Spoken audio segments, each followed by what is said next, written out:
Hello everyone, welcome to अधिगम shift. मेरा नाम शोभना है और 30 सितंबर 2026 को टारगेट करते हुए आज हम कर रहे हैं हिंदी पैडागोजी और ये हिंदी पैडागोजी का डे 2 है।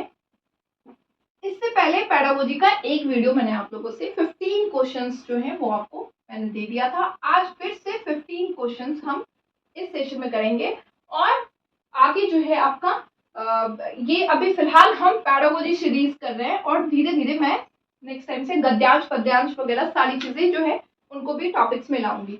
सो आज जो है हम हिंदी पैडागोजी का 15 क्वेश्चंस 136 टू 150 नंबर क्वेश्चंस करेंगे, ठीक है।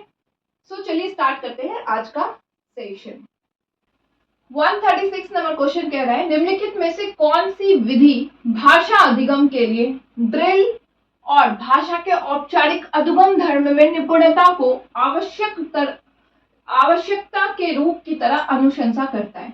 यानी कौन सी ऐसी विधि है जिसमें जब आप भाषा सीखते हैं, आपको पता है अब दो तरीके से आपके पास भाषा का विकास होता है। एक अर्जन के थ्रू, जो कि आप जो है जन्म से अपने अंदर ये चीजें आती है, आप इसको यहाँ पे कहीं पे भी सीखते नहीं है, ये जन्म से आप जिस माहौल में रहते हैं वहां से ये चीजें आप जो है यहाँ से बोलना सीख लेते हैं अपने आप, तो अनौपचारिक तौर पे। और एक आपका होता है भाषा अधिगम, और अधिगम जो है ये आपका होता है सीखना, इसको आप सीखते हैं, ठीक है। तो जनरली जब हम सीखते हैं तो ये हम भाषा अधिगम होता है, जो कि आपका द्वितीय भाषा आप कह सकते हैं, सेकेंड लैंग्वेज बोल दीजिए इसको इंग्लिश में, चाहे आप द्वितीय भाषा बोल दीजिए। तो द्वितीय भाषा जो आपकी होती है उसको आप सीखते हैं, इसको आप औपचारिक तौर पे सीखते हैं या फिर आप मतलब औपचारिक तौर पे ज्यादातर आप द्वितीय भाषा को सीखते हैं जहाँ पे आपको सीखने की आवश्यकता होती है। बट अर्जन जो है ये आपका अनौपचारिक तौर पे होता है,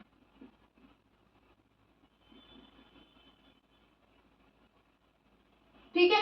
और अर्जन को जो भाषा अर्जन जो होती है हमारी, वो आपकी प्रथम भाषा कहलाती है, क्योंकि ये आप जब जन्म लेते हैं तब से आप जो है इसको अपने अंदर सीखते हैं, अपने आप ही ये जो है अक्वायर कर लेते हैं, सीख लेते हैं चीजों को। इसको आपको सीखने के लिए कोई बिठा के नहीं सिखाता है। तो जो अर्जित भाषा है, प्रथम भाषा है, वो आपकी मातृभाषा कहलाती है, क्योंकि जिस घर में जिस भाषा में आप बोलचाल करते हैं, जो बोली आप बोलते हैं वही तो आप सीखेंगे। लेकिन दूसरा लैंग्वेज कुछ भी हो सकता है, द्वितीय भाषा कुछ भी हो सकता है, कोई भी भाषा हो सकता है, क्योंकि यहाँ पे आप टारगेट करके इसको आप सीख रहे हैं। अब द्वितीय भाषा सीखने की कई विधियां हैं, लेकिन यहाँ पे उन विधियों की बात हो रही है जिस विधि में आप भाषा को किस तरीके से सीख रहे हैं। आप भाषा को ड्रिल करके, यानी कि यहाँ पे आप भाषा को ड्रिल के तरीके से, यहाँ पे अभ्यास के तरीके से सीख रहे हैं भाषा को। यहाँ पे आप बार बार भाषा को बोल बोल करके ड्रिल कर रहे हैं, अभ्यास कर रहे हैं और उसको सीख रहे हैं, अनुकरण कह सकते हैं आप, इस तरह की चीजें सीख रहे हैं। तो जब आपके क्वेश्चन में आपको ड्रिल, अभ्यास, अनुकरण दिखता है तो आप उस भाषा को श्रव्य भाषावाद मानेंगे, क्योंकि श्रव्य भाषावाद एक ऐसा तरीका है जिसमें आप जब भाषा द्वितीय लैंग्वेज को सीखते हैं, सेकेंड लैंग्वेज को, द्वितीय भाषा को सीखते हैं, तो उसमें आप बार बार करते हैं अभ्यास, बार बार करते हैं अनुकरण, बार बार करते हैं ड्रिल, और इसी तरीके से आप सीखते हैं। तो ये श्रव्य भाषावाद विधि हो गया। संप्रेषणात्मक विधि क्या होता है? संप्रेषणात्मक विधि में आप भाषा को संचार के माध्यम से सीखते हैं, ठीक है। आप भाषा को जितना ज्यादा बोलेंगे, एक दूसरे से बात करके,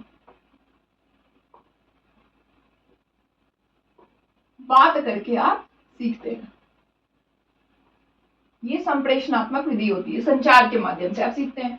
व्याकरण अनुवाद विधि क्या होता है? इसमें आप जो भाषा सीखते हैं, इसमें जो आपका द्वितीय भाषा है उसको आप सीख रहे हैं, बट इसका जो तरीका है, इसका जो मोड है, इसका जो मीडियम है, जो सीखने का तरीका है, वो आपका प्रथम भाषा है।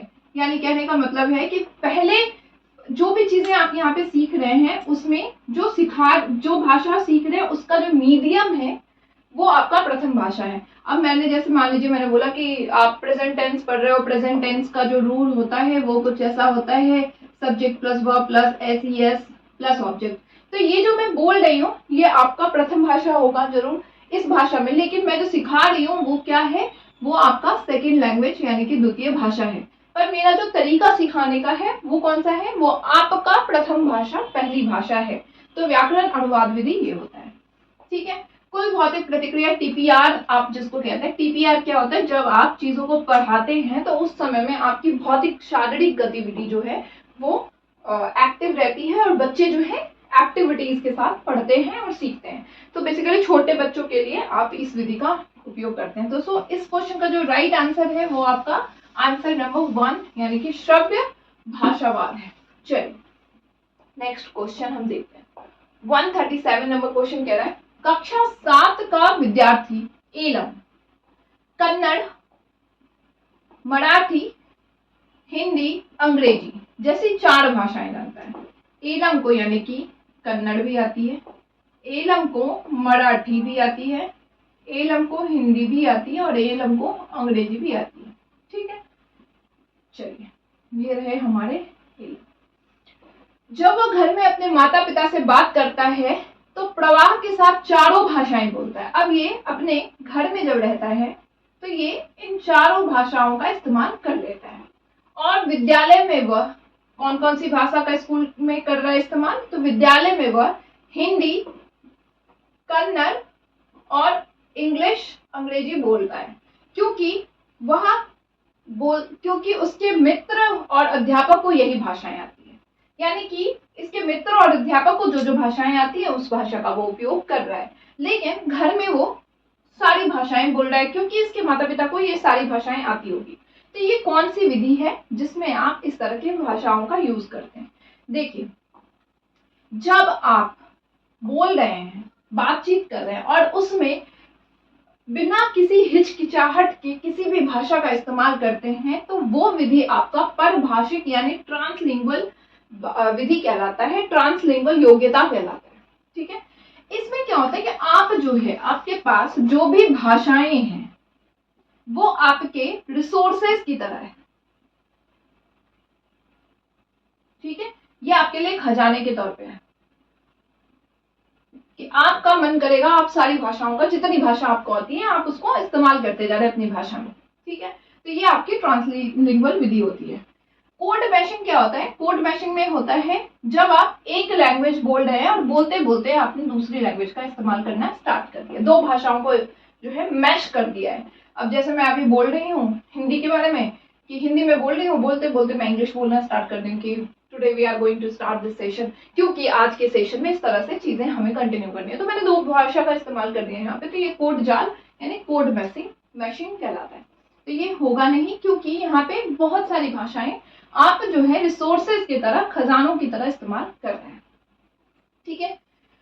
कोड मूविंग मेथड क्या होता है, कोड मूविंग मेथड है कि आप किसी भाषा को में बातें कर रहे हैं, लेट्स सपोज आपने इंग्लिश भाषा में बोलना स्टार्ट किया बट अगले को नहीं पता इंग्लिश भाषा, और अगले को आपको पता है कि इसको हिंदी भाषा पता है, तो आपने इंग्लिश बोलते बोलते अब स्विच कर दिया और अब आप उसके नीड के हिसाब से हिंदी भाषा बोलने लग गए। तो ये कोड मूविंग मेथड है जब आप एक भाषा से मूव करके दूसरी भाषा की तरफ चले जाते हैं, ठीक है। इंटर लैंग्वेज अंतर भाषा क्या होती है, अंतर भाषा होती है जब आप कोई भाषा सीख रहे हैं लेकिन उसमें वही मदर टंग का मातृभाषा जो है उसके तहत आप चीजों को सीख रहे हैं, तो वो अंतरभाषा कहलाती है। मातृभाषा का इस्तेमाल करते हुए दूसरी भाषा को आप सीख रहे हैं, तो ये होती है। लेकिन यहाँ पे एलम को सारी भाषाएं पता है और सारी भाषाएं वो एक साथ इस्तेमाल कर रहा है, उसका जब मन कर रहा है जिस भाषा का इस्तेमाल कर रहा है, तो ये परिभाषिक ट्रांसलिंगुअल योग्यता कहलाता है, ठीक है। तो इस क्वेश्चन का आंसर हो गया हमारा आंसर नंबर 1। चलिए नेक्स्ट,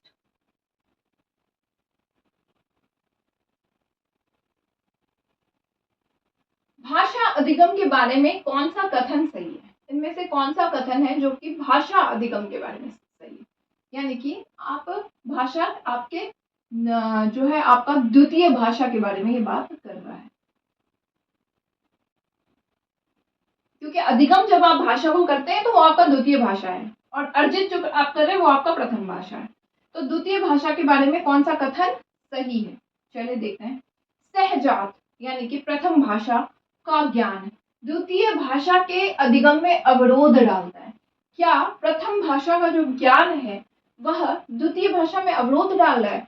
कई बार हमने देखा अभी अभी कि हम करते हैं व्याकरण अनुवाद विधि,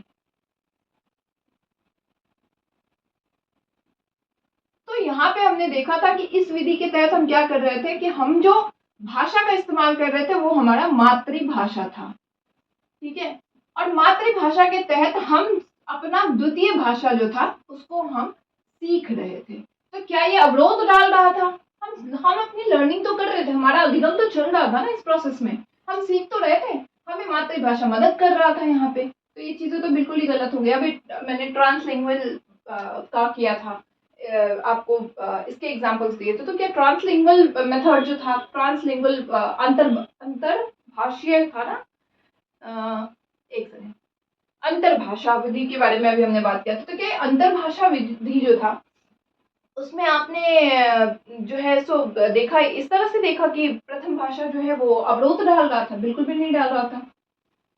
फिर है प्रथम भाषा का ज्ञान द्वितीय भाषा के अधिगम से कोई लेना देना नहीं रखता है। क्या ऐसा सच है कि प्रथम भाषा द्वितीय भाषा के अधिगम से कोई भी लेना देना नहीं रख रहा है? रख तो रहा है भाई, इसके तहत तो हम अपनी लर्निंग कर रहे हैं। जब आप बच्चों को, आप प्राइमरी स्कूल में जाते हैं और प्राइमरी स्कूल से हाई स्कूल तक की आप पढ़ाई करते हैं, तो आपका टारगेट होता है कि बच्चा जब तक हाई स्कूल पढ़ रहा है, तो हमारा जो एनईपी है 2020 उसमें ये गाइडलाइन मिला हुआ है कि भाई 2020 एनईपी 2020 कहता है कि सबसे पहले आप बच्चों को मातृभाषा के साथ कनेक्ट करवाइए, ठीक है।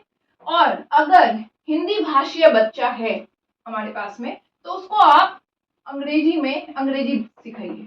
और तीसरा भाषा जो आपने दिया है अतिरिक्त एडिशनल लैंग्वेज जो है, इसमें आप बच्चे को क्या सिखाएंगे? इसमें आप कोई भी क्लासिकल जो आपका है क्लासिकल लैंग्वेज, या फिर आप यहाँ पे सिखा सकते हैं कोई भी फॉरेन लैंग्वेज। क्लासिकल लैंग्वेज जैसे संस्कृत हो गया, तमिल हो गया, इस तरह से। और फॉरेन लैंग्वेज आपके पास होता है, यानी कि ये एनईपी कहता है कि भाई आप बच्चे को मदर टंग से तो इस्तेमाल कर रहे हो, लेकिन जब तक वो हाई स्कूल पढ़ाई कर रहा है उसको एटलीस्ट 2 और भाषा का ज्ञान होना ही होना चाहिए, ये चीजें। और अगर नॉन हिंदी स्टेट्स में है तो यहाँ पे आप अंग्रेजी का इस्तेमाल कर, हिंदी का इस्तेमाल कराइए, हिंदी सिखाइए चीजों को। तो ये चीजें हैं, तो यहाँ पे तो लेना देना नहीं होगा, ये बात कहना गलत है। प्रथम भाषा का ज्ञान द्वितीय भाषा के अधिगम को समर्थित करता है, यानी कि सपोर्ट दे रहा है। बिल्कुल सही बात है, अभी तक तो सपोर्ट ही दे रहा है। और फोर्थ ऑप्शन कह रहा है कि द्वितीय भाषा और प्रथम भाषा जो है वो एक दूसरे से अलग अलग है। अलग अलग होते तो फिर तो कोई लेना देना नहीं था, फिर कनेक्शन का काम ही नहीं करता, फिर कैसे होता? तो कुल मिलाकर के तीसरा ऑप्शन इसका राइट आंसर बन रहा है, ठीक है। नेक्स्ट 139 नंबर क्वेश्चन कह रहा है हमसे कि कक्षा 6 की अध्यापिका शब्दावली समृद्ध करने के लिए चम्मच, प्लेट, डिब्बे, परात कक्षा में लेकर आ रही है और वह उन्हें दिखाकर वह रसोई में इस्तेमाल करने वाली वस्तुओं का विवरण देना चाहती है। अब उसने क्या किया, अपने किचन का मटेरियल लेके आई है तरह तरह के, और वो एक एक मटेरियल को एक्सप्लेन कर रही है कि देखो बेटा ये चम्मच है, इस चम्मच है, इसके बारे में वो अपनी एक विवरण भी दे रही है चीजों को। और ये परात है, ये प्लेट है, ये डब्बे हैं, तो ये चीजें बता रही है, उसका विवरण दे रही है। और बच्चों के शब्दावली को बढ़ाने की उनकी कोशिश, वो चाह रही है कि इसके तहत बच्चे जो है तरह तरह की नई नई शब्दावली के साथ में उनका जान पहचान हो जाए, सीखें। तो वो जब भाषा शिक्षण के संदर्भ में जब इन वस्तुओं का वो इस्तेमाल करती हैं तो इसको हम क्या कहते हैं? देखिए, जब आप भाषा शिक्षण के विधि में अपने किसी भी वस्तु को अपना टीचिंग रिसोर्स बनाते हैं, यानी कि शिक्षण सामग्री की तरह इस्तेमाल करने लग जाते हैं, तो वो आपका कहलाता है रियालिया, वास्तविक वस्तुएं। कि आपने नेचुरल चीजों से बच्चों का जो है पढ़ाना स्टार्ट कर दिया है। नेचुरल घर की चीजें अपने आसपास में जो भी आपको लगता है कि ये चीजें रेलिवेंट है और इस चीज से हम शिक्षण कर सकते हैं, तो वो आपका रियालिया कहलाता है। शिक्षण सामग्री इसलिए नहीं होगा क्योंकि यहाँ पे चार्ट, ग्राफ, शिक्षण सामग्री मतलब शिक्षण से रिलेटेड जो चीजें नहीं है, ये आपने घर के रिलेटेड चीजों को इस्तेमाल कर लिया है। खाना पकाने के बर्तन के बारे में बात हम नहीं कर रहे हैं, हो सकता था यहाँ पे हम कुछ और शब्दावली पढ़ा रहे होते और किसी और चीजों का भी हम यूज करते। वास्तविक जीवन के कार्य की बात नहीं हो रही क्योंकि हमारा यहाँ पे मोटिव क्या है, हमारा यहाँ पे मोटिव है शब्दावली को बढ़ाना। सो दूसरा ऑप्शन जो है वो इसका राइट आंसर बनता है। ओके, चलिए अब है घोषणात्मक ज्ञान क्या होता है। घोषणात्मक ज्ञान होता है आपका जो चीजों में आपको, जो चीजें आपने पढ़ी है उसका आपको नियम पता है, आपको पता है उसके नियम के बारे में, उसकी विधि का आपको ज्ञान है। ठीक है, ये आपका घोषणात्मक ज्ञान हो गया। जैसे मान लीजिए आपने इंग्लिश का नॉलेज है तो आपको इंग्लिश का नियम पता है और उसकी विधि पता है, या हिंदी की बात करें हम तो हिंदी का व्याकरण आपको जो है वो बहुत अच्छे से पता है, पर अभी तक आपको पता तो है पर अभी तक आपने उसको इस्तेमाल नहीं किया है। ठीक है, तो ये घोषणात्मक होता है। और एक आपका होता है प्रक्रियात्मक। प्रक्रियात्मक विधि क्या है कि आपको पता है और आपने उसको वास्तविक जीवन में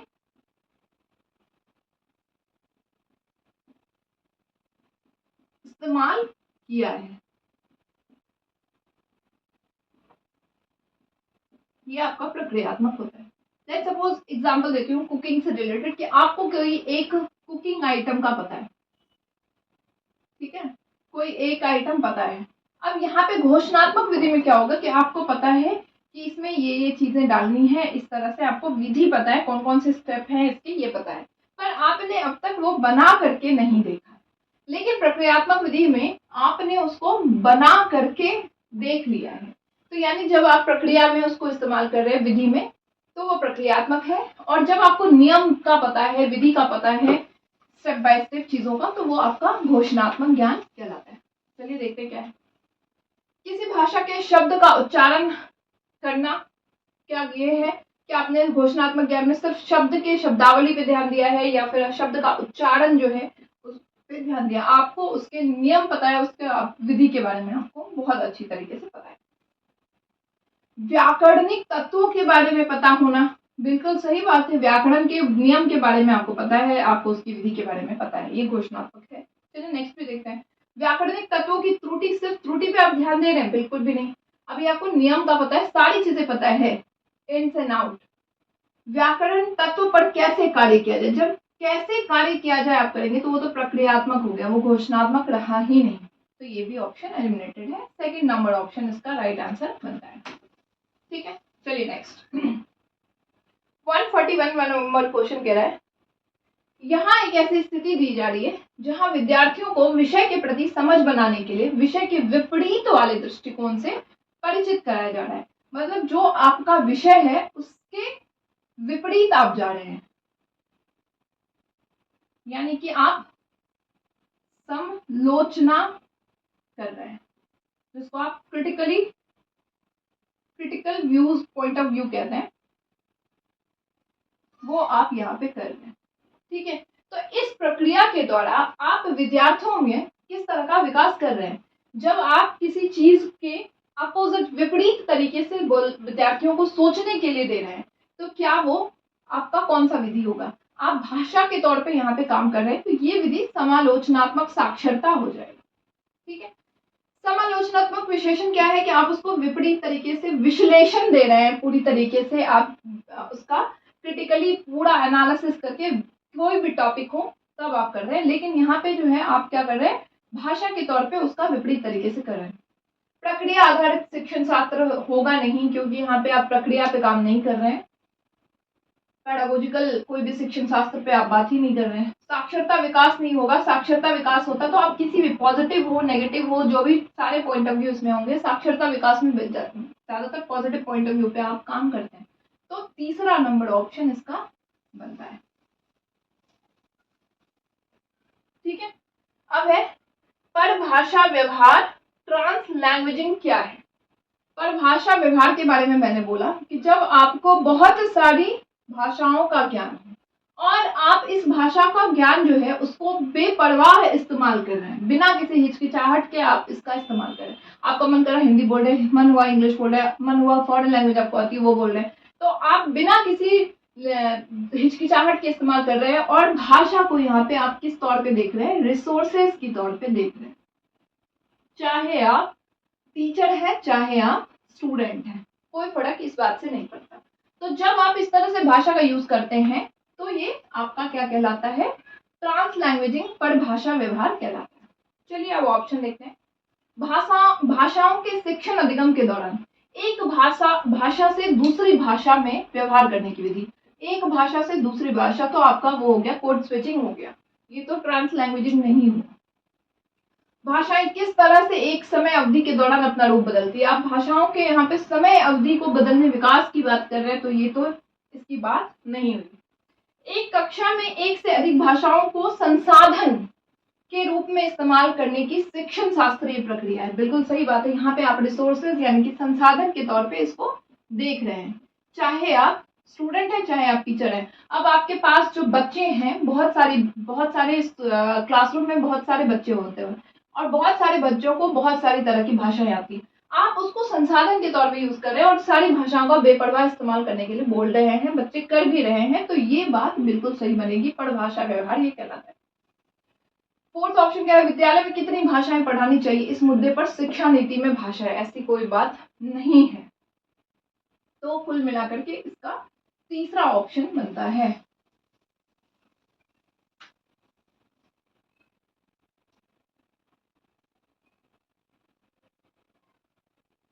निम्नलिखित में से कौन सी प्रक्रियाएं भाषा को अच्छी तरीके से लिखने में शामिल करता है। देखिए, भाषा को लिखने का सबसे बढ़िया तरीका होता है, सबसे पहले आप भाषा, कोई भी भाषा, कुछ भी लिखना चाह रहे हैं, आपका कोई टॉपिक है, एरिया है जिस पे आप लिखना है, तो सबसे पहले आप क्या करते हैं, जब आप किसी चीज पे लिखने के लिए आपको टॉपिक दिया जाता है, सबसे पहले आप विचार करते हैं, सोचते हैं, उसको बहुत सारे आइडियाज अपने दिमागों में लेते हैं। तो ये जो सबसे पहला चीज करते हैं आप, मानस मंथन कहलाता है। ठीक है, सबसे पहला काम आप कर रहे हैं यहाँ पे विचार करना पूरी तरीके से। फिर आप करते क्या है कि उनमें से जो जो आपने विचार किया है उनके पॉइंट्स बनाते हैं और उनको नोट करते हैं कि ये पॉइंट्स हैं, इसको मुझे करना है। तो आपने पॉइंट्स को, बिंदु को नोट करना, इसको अपने तरीके से भी लिखा जा सकता है, नॉट एग्जैक्टली द सेम कि मैं जो लिख रही हूँ वही होगा, बट आपको मेन पॉइंट ऑफ व्यू पता होना चाहिए कि आपका भाषा को लिखने का सबसे सरल तरीका, सबसे बढ़िया तरीका क्या है। सबसे पहले आप मानस मंथन कर रहे हैं, आइडियाज कर रहे हैं, फिर आप बिंदुओं को, मतलब मुख्य जो है उसको आप कर रहे हैं। ठीक है, फिर आप उसका एक प्रारूप तैयार करते हैं, एक प्रारूप आपने तैयार करा है, ठीक है, कि ये है हमारा। फिर आपने क्या किया, तब उसके बाद उसका आपने संपादन किया।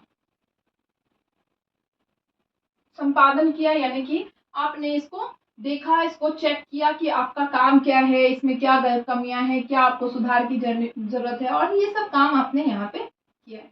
और जब आपने इसको संपादन कर दिया है तो अब आप इसका आउटलाइन तैयार करेंगे। ठीक है, ये आउटलाइन आपका रूपरेखा कहलाता है।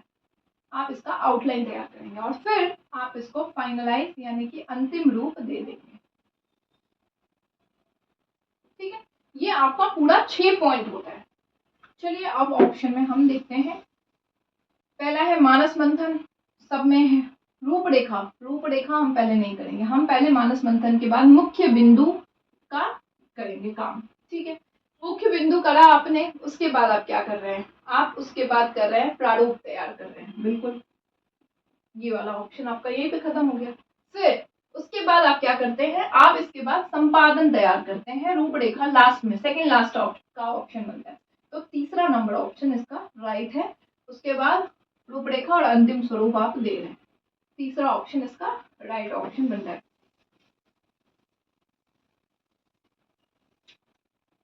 फिर 144 नंबर क्वेश्चन, सामाजिक विज्ञान की कक्षा में शिक्षार्थी कक्षा में दिए जा रहे वक्तव्य में से मुख्य बिंदु समझने की कोशिश कर रहे हैं और बच्चे मुख्य बिंदु को लिख रहे हैं, यानी कि सामाजिक कक्षा सोशल साइंस का क्लास चल रहा है, ठीक है। और सोशल साइंस की क्लास में टीचर जो है वो एक टॉपिक बच्चों को पढ़ा रही है और बच्चे क्या कर रहे हैं कि अपनी नोटबुक में मेन पॉइंट्स को लिख रहे हैं, मुख्य मुख्य बिंदुओं को सारे बच्चे यहाँ पे लिखते जा रहे हैं। तो ये कौन सा कौशल कहलाता है? तो देखिए, क्या ये आपका अध्ययन कौशल है? बिल्कुल ये अध्ययन कौशल है, क्योंकि यहाँ पे जो भी आपकी टीचर आपको पढ़ा रही है उसका आप क्या कर रहे हैं, उसका मुख्य बिंदु कर रहे हैं। तो जब आप टीचर की पढ़ाई हुई चीजों का आप जो है पॉइंट्स तैयार कर रहे हैं तो वो अध्ययन कौशल कहलाता है। श्रवण कौशल ये नहीं है, क्योंकि यहाँ पे बच्चे सिर्फ और सिर्फ सुन ही नहीं रहे, वो लिख भी रहे हैं, वो एक्टिवली हो रहे हैं, एक ही काम नहीं कर रहे हैं, वो सुनने के साथ साथ जो है काम कर रहे हैं। लेखन कौशल नहीं है, क्योंकि यहाँ पे जो टीचर लिखा रही है, बता रही है, सारी चीजें आप नहीं कर रहे हैं, आप यहाँ पे पॉइंट्स में काम कर रहे हैं, ये नहीं हो सकता। संज्ञानात्मक कौशल भी नहीं है, क्योंकि यहाँ पे आपका काम कोई तर्क लगाना, किसी प्रॉब्लम को सॉल्व करना जैसा चीज नहीं है। यहाँ पे जो टीचर पढ़ा रही है टॉपिक से रेलिवेंट, उसका आप यहाँ पे सिर्फ और सिर्फ पॉइंट्स बना रहे हैं। तो ये आपका कुल मिलाकर के अध्ययन कौशल फर्स्ट नंबर बनता है।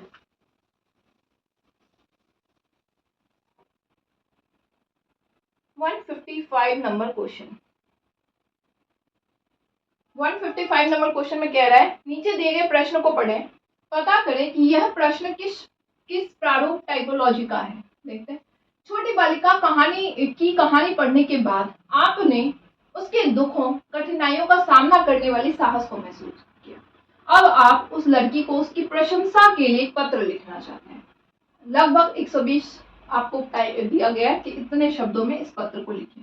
अब जब आपको बस इतना पता है कि आपको उसकी तारीफ करनी, प्रशंसा करना है, लेकिन आपको इसके बारे में कुछ नहीं पता है। अब यहाँ पे ये जो है हायर ऑर्डर थिंकिंग है।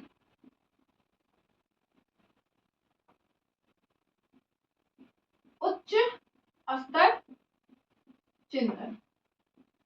यहाँ पे आपको अपनी परिकल्पना का इस्तेमाल करना है,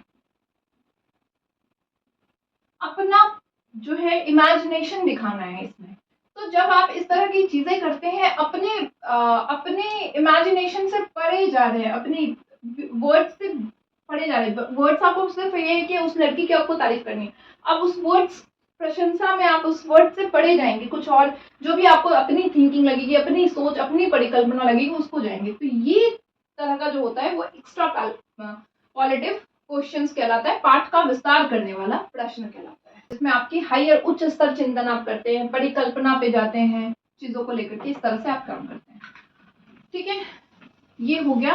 अभिव्यक्ति परक क्या होता है कि आप यहाँ पे क्या है, आपको जो चीजें दी गई है, जो उसको आप अच्छी तरीके से वर्णन कर रहे हैं, जो आपका स्टाइल है उसमें आप जो आपके पास में लेटर है उसको आप वर्णन कर रहे हैं, तो ये होगा दीर्घ उत्तरीय। और दीर्घ उत्तरीय प्रश्न ही अलग है, आपको जो क्वेश्चन पूछा गया आप उससे रिलेट करें। यहाँ पे जो आपको रेलिवेंट आंसर होगा वही लिखेंगे। विमर्श संबंधी यहाँ पे नहीं कर रहे हैं, क्योंकि यहाँ पे कोई चर्चा नहीं चल रही है। ठीक है, तो ये चीजें आपकी यहाँ पे हो रही है। तो कुल मिलाकर के आपका इसका आंसर तीसरा नंबर आंसर बनता है।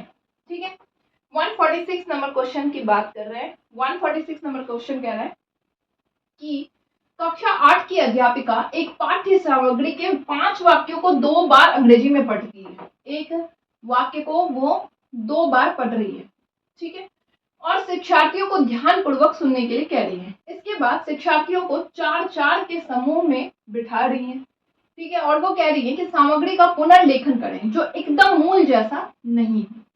ठीक है, अब इस गतिविधि को क्या करेंगे? अब इन्होंने 2 बार एक वाक्य को 2 बार करा और 4-4 बच्चों को एक साथ में बिठा दिया और कहा कि जो मैंने लिखा है उसको क्या करना है, उसका आप पुनर्लेखन करोगे, फिर से आप लिखोगे, बट बिल्कुल सेम नहीं करना है, आपको अलग करना है। अब आपने बहुत शुद्ध हिंदी का इस्तेमाल, जैसे मान लीजिए इसी चीज को है तो इसने पुनर्लेखन है, तो अब पुनर्लेखन क्वेश्चन में आ गया क्या, मैंने जो कहा है उसका पुनर्लेखन करो।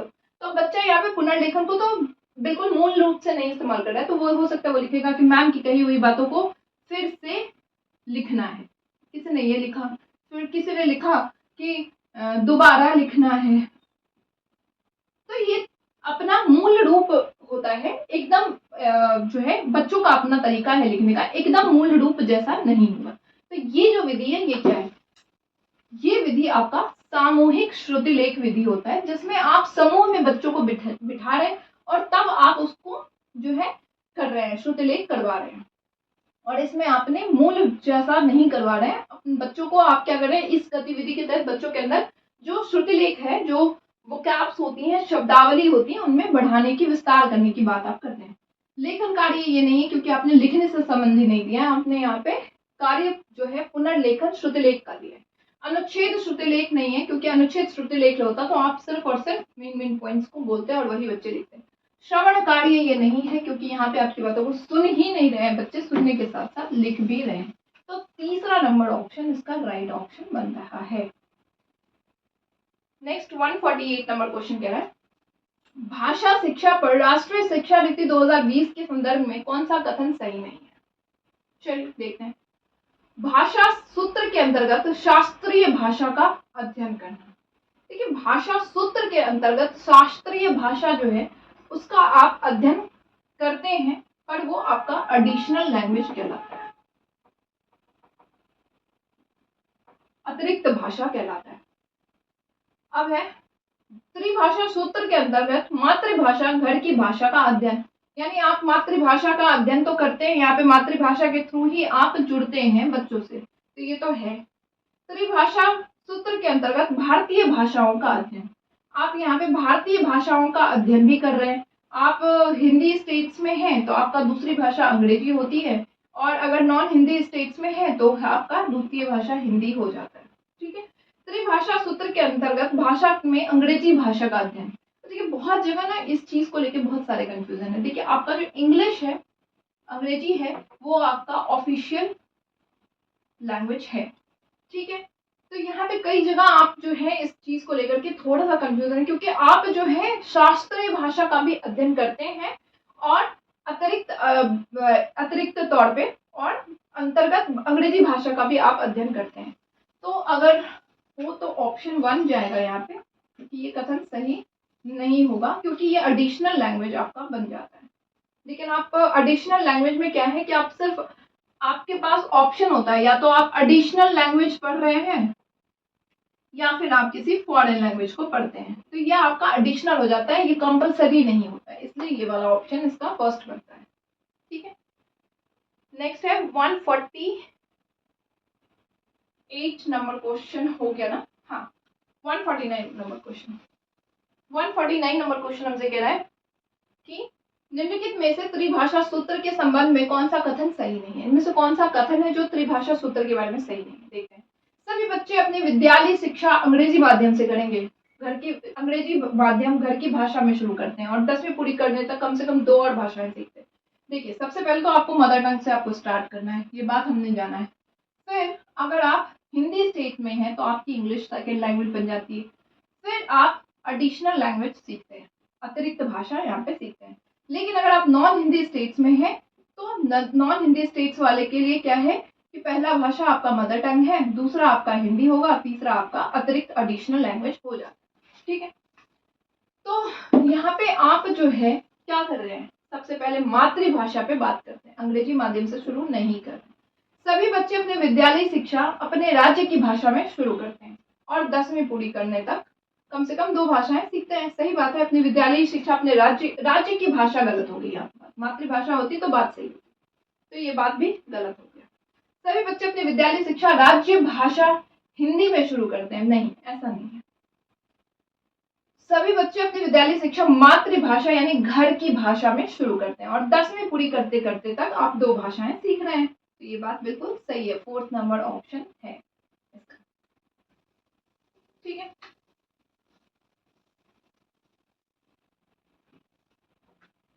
वन 150 नंबर क्वेश्चन, अधिगम प्रतिफल शिक्षार्थियों को समर्थ करते हैं। अधिगम प्रतिफल क्या होता है ये एक बार देखते हैं। आपने जो भी अब तक पढ़ा, ठीक है, जो भी आपने पढ़ा है और आपकी पढ़ाई जो है आप उसका इस्तेमाल कर पा रहे हैं वास्तविक जीवन में। ठीक है, और आप इस तरह से उसको अपनी दक्षता, आपकी जो कौशल है उसको आप क्या कर रहे हैं, बढ़िया तरीके से इस्तेमाल कर रहे हैं और उस आपकी दक्षता जो है वो कोई भी माप सकता है, देख पा रहा है, और समझ पा रहा है। ये आपका अधिगम प्रतिफल है। जैसे बहुत सारे लोग सीटेट का एग्जाम देंगे, सीटेट के एग्जाम्स देने के बाद टीचिंग का एग्जाम्स देंगे और टीचर बनेंगे। वहां पे उन्होंने जो सीखा, बीएड में जो भी पढ़ा, उस दक्षता, उस कौशल को वो यहाँ पे टीचिंग में इम्प्लीमेंट कर पा रहे हैं। और उसको आप कह सकते हैं कि वो कौशल जो है मापन के संबंध में आपको मिल रहा है। माप पा रहे हैं कि अरे इसने जो पढ़ा था उसको देखो कितने अच्छे से पढ़ा रहा है, या फिर आप खुद को देख पा रहे हैं, या फिर आप बच्चों को समझा पा रहे हैं उस चीज में। तो ये आपकी होती है अधिगम प्रतिफल। देखते हैं ऑप्शन। व्याकरणिक ज्ञान को बिल्कुल ही नहीं, सिर्फ व्याकरणिक ज्ञान नहीं, आपने थ्रू आउट द लाइफ जो भी आपकी जो भी कोर्स आपने किया था, उस पूरे कोर्स में जो भी आपने सीखा था उसका आप इस्तेमाल कर पा रहे हैं, वो आपका है। दक्षताओं को मापन के संदर्भ में प्राप्त करना, सही बात है। आपकी दक्षता, आपकी जो कौशल है, आपकी जो एबिलिटी है, आपका जो क्या बोले, आपकी जो क्वालिटी है, उसको आप जो है इस्तेमाल कर रहे हैं और कोई मापन के संबंध में आपको मिल रहा है। सभी कौशलों के अधिगम के न्यूनतम स्तर की बात तो बिल्कुल भी नहीं हो सकती। भाषागत तथ्यों को मापन, भाषागत तथ्यों की ही मापन नहीं, आप अपनी दक्षता, अगर यहाँ पे बात होती, आपकी कौशल यहाँ पे बात होती, तो बात बन जाती। सो सेकेंड नंबर ऑप्शन जो है वो इसका राइट ऑप्शन बन रहा है। सो 15 क्वेश्चंस आपके हो गए हैं डन हिंदी पैडागोजी का, और डे 2 आज आपका कंप्लीट हो चुका है। नेक्स्ट वीडियोस जो है वो भी बहुत जल्द आपको related to the topic Hindi pedagogy का मिल जाएगा। कोई भी और चीज़ हो, सीटेट एग्जाम सितंबर को टारगेट करते हुए आपको लगता है कुछ इंपॉर्टेंट है, कुछ आपको नीड है, तो आप बिल्कुल कमेंट सेक्शन में बताइएगा। वीडियोस कैसी लगती है ये भी बताया करिए। साथ ही साथ वीडियो अगर अच्छी लगती है तो चैनल को लाइक शेयर एंड सब्सक्राइब जरूर से करिएगा। मिलते हैं नेक्स्ट सेशन में नेक्स्ट वीडियोस के साथ में, तब तक के लिए bye bye and take care.